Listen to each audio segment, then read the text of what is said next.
Looking at Guadalcanal today, you can still feel the ghosts of 1942. The jungle has reclaimed most of the battlefields, but the memories linger in every shadow.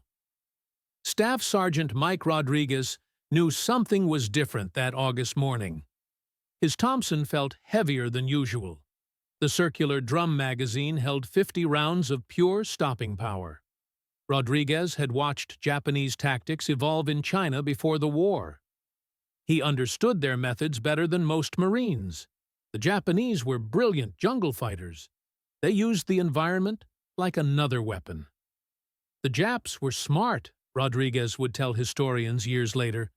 They knew exactly when our boys would be working their rifle bolts. That's when they'd hit us. But the Thompson changed everything. It gave Marines something they'd never had before: continuous firepower at the squad level. Let me take you back to where this story really begins. The year 1942 marked Japan's high tide across the Pacific. From Pearl Harbor to Singapore, Imperial forces had swept across an entire ocean. Their success wasn't just about numbers or equipment. Japanese commanders had mastered jungle ambush warfare. They turned dense vegetation into a weapon as deadly as any rifle. Small mobile units struck from multiple directions. Then they melted back into the jungle like morning mist. Colonel Kiyoshi Matsumoto commanded veteran troops from Malaya and Burma. His men were specialists in what historians call spider tactics. They moved with hunters' silence. They communicated through bird calls that fooled native guides. Japanese intelligence painted a clear picture of American forces. Marines carried Springfield rifles primarily. These weapons fired powerful rounds, but required manual bolt operation between shots. This created what Japanese tacticians called pauses of death. Those crucial seconds when American riflemen were vulnerable, their weapons temporarily out of action. Japanese ambush doctrine exploited these pauses ruthlessly. The tactic had proven devastating against Chinese forces, but intelligence can be dangerously incomplete. On that steaming morning in 1942, Japanese assumptions would collide with American innovation. The Thompson had taken a strange journey to reach the Pacific. General John Thompson designed it during World War I. He called it a trench broom for clearing enemy positions, but it arrived too late for European trenches. Instead, the weapon found fame in Prohibition-era America. Gangsters and law enforcement made it famous. Newspaper headlines called it the Tommy gun after Chicago's violent underworld. By 1942, the Thompson had evolved from gangster weapon to military tool. Marines had been using them since the 1920s in Nicaragua. There, in jungle conditions similar to Pacific Islands, Marines discovered the Thompson's advantages. The weapon fired the same rounds as military pistols, but at full automatic rates up to 800 rounds per minute. Unlike rifle bullets that might pass through targets, the heavy rounds delivered massive stopping power. The gun's most distinctive feature was its sound, a deep rhythmic drumming unlike anything Japanese forces knew. This would prove both advantage and complication. Now, back to that deadly morning on Guadalcanal. In the dense, choking jungle, Colonel Matsumoto crouched behind a fallen tree.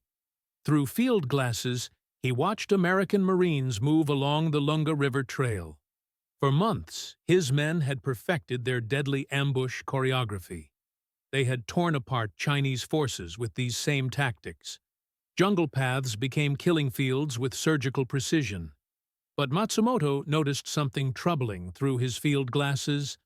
Several Marines carried weapons he didn't recognize: compact guns with distinctive circular magazines. His tactical instincts warned him something was wrong. The American patrol consisted of 12 Marines from Intelligence Section. Sergeant Rodriguez led them on a reconnaissance mission. Their job was to probe Japanese positions and engage targets when possible. Rodriguez had positioned his Thompson gunners carefully throughout the formation. Unlike standard doctrine that concentrated automatic weapons, Rodriguez distributed his Thompsons for instant response capability. The jungle held its breath as Marines advanced. Dozens of Japanese soldiers watched through camouflaged positions. Two completely different tactical philosophies were about to collide. At exactly 11:37 that morning, Matsumoto triggered his perfect ambush. Japanese machine guns opened fire from 3 positions simultaneously. Their slow rate of fire earned them the nickname woodpeckers. This coordinated volley should have pinned Marines in place. It should have created the vulnerability Japanese tactics exploited so effectively. But something went terribly wrong almost immediately. Instead of expected pauses while Americans worked bolt-action rifles, the jungle erupted. Continuous return fire roared like nothing Matsumoto had ever heard. The distinctive drumming of Thompson guns filled the air. Rodriguez's distributed gunners reacted exactly as trained. But with firepower, Japanese tactics never anticipated. While rifle-armed Marines sought cover, Thompson gunners immediately returned devastating automatic fire. The heavy rounds tore through jungle vegetation that stopped lighter bullets. They forced Japanese soldiers to abandon positions they'd considered safe. The psychological impact was immediate and profound. Japanese soldiers accustomed to rhythmic rifle fire pauses faced continuous automatic fire from multiple directions. Their carefully timed coordination began breaking down.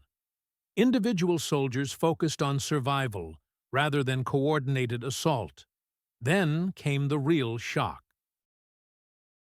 As Japanese infantry began traditional rushes to exploit American vulnerability, they ran into Thompson killing zones. The submachine gun's high fire rate and heavy bullets proved devastating against personnel in the open. The ambush that should have lasted minutes ended in 90 seconds. Of Matsumoto's 43 carefully positioned soldiers, 17 died, and 12 were wounded. The American patrol suffered 2 minor wounds. This engagement sent shockwaves through Japanese command across the Pacific. Reports filtered back describing American devil guns that never stopped firing. What worked in China was failing catastrophically against American industrial firepower. The psychological warfare was unintentional but profound. Japanese soldiers learned to recognize the Thompson's distinctive sound. Intelligence reports revealed many developed superstitious fear of American devil guns. The weapon's visual profile was equally distinctive. The circular drum magazine and forward grip were unlike anything in Japanese arsenals. For Japanese soldiers, seeing Thompson-armed Marines became a reminder of American industrial might. Corporal James Mitchell carried his Thompson through New Britain's undergrowth in December 1943. The weapon had become more than just a tool. It represented a fundamental shift in jungle combat thinking. "The Tommy gun changed how we fought," Mitchell recalled. "Before, you'd take a shot, work your bolt, find your next target. With the Thompson, you could keep enemies' heads down while rifle guys moved." This tactical evolution was exactly what General Thompson had envisioned decades earlier. The weapon's continuous fire gave American units flexibility Japanese tactics hadn't anticipated. Thompson gunners could suppress enemy positions while Marines flanked around. They could lay covering fire for wounded evacuation. The weapon became the sound of American victory across the Pacific. The Battle of Saipan in June 1944 provided devastating proof of transformation. When Japanese forces launched their largest banzai charge, they faced unprecedented American automatic weapons. Over 4,000 Japanese soldiers charged American positions. The results were catastrophic for Japanese forces. Thompson gunners, supported by other automatic weapons, created interlocking fire fields. The banzai charge became a slaughter. fewer than 30 of 4,300 attackers survived. Private Robert Chen carried his Thompson in Saipan's final assault. A Chinese-American from San Francisco, Chen saw the weapon as justice against Japanese militarism that had devastated his family's homeland. "My grandfather told stories about unstoppable Japanese soldiers in China," Chen remembered. "But with the Tommy gun, we could stop their charges cold. It felt like justice using American engineering to beat Japanese tactics." Production figures tell the transformation story. From hundreds of weapons at Guadalcanal's start, Thompson production reached thousands monthly by 1943. Over 1.5 million were produced by war's end. The cost was substantial. Each Thompson required twice the manufacturing time and materials of standard rifles. But military planners considered the investment justified by tactical impact. For Japanese forces, the technological shift was devastating. Veterans of successful Chinese campaigns found their methods suddenly obsolete. This realization contributed to increasing desperation in Japanese tactics. The Thompson's Pacific success influenced military development for decades. It validated American approaches, emphasizing technological advantages over traditional military virtues. The weapon became a symbol of democratic industrial capacity. As Pacific War shots faded across blood-soaked islands, the Thompson had earned its historical place. From Matsumoto's failed Guadalcanal ambush to final Japanese island operations, Thompson fire had become American victory's distinctive sound. The weapon found its true purpose in Pacific jungles. Its impact went beyond battlefield effectiveness to questions of industrial capacity and modern warfare's nature. The Thompson represented not just American firepower, but determination to use every resource pursuing victory and preserving freedom. Today, walking those reclaimed Guadalcanal battlefields, you can almost hear echoes. The deep, rhythmic drumming that once meant salvation for American Marines. The sound that changed Pacific warfare forever.